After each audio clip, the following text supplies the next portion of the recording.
The latest data reveals that the economic pressures on Australians are intensifying, largely driven by increased immigration, which has complicated efforts to boost real wages and ease inflation. As of September, wage growth in Australia has slowed to 3.5%, marking the lowest rate in 2 years.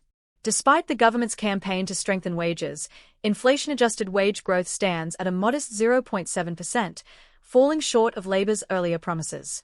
While headline inflation dropped to 2.8%, thanks in part to a temporary $300 electricity rebate from the federal government, these one-time measures haven't been enough to offset the long-term economic challenges.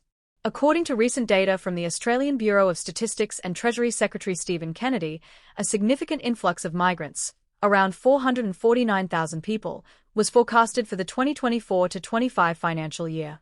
This figure is now expected to surpass previous projections due to an increasing number of migrants choosing to extend their stay or apply for permanent residency. This substantial immigration wave is fueling demand for essential services such as healthcare, education, and insurance, leading to a 4.6% rise in service-based inflation. This pressure on services makes it difficult for the Reserve Bank of Australia to consider lowering interest rates.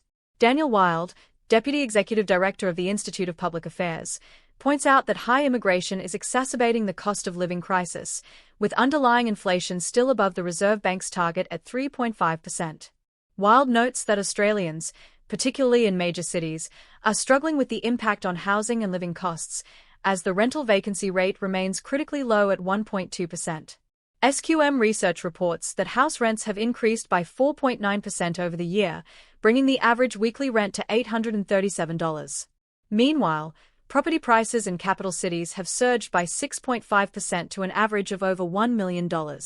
Innes Willox, CEO of the Australian Industry Group, also cautions that if public sector wages, which grew at 3.7% compared to 3.5% in the private sector, continue to outpace the private sector, inflationary risks could escalate. He stresses the importance of collaboration to restrain wage growth in the absence of productivity gains. As Prime Minister Anthony Albanese faces a likely challenging re-election campaign next year, the pressure is on to manage these economic issues effectively. Thanks for tuning into Aussie Pulse. Don't forget to subscribe and hit the notification bell for more insights into Australia's pressing issues.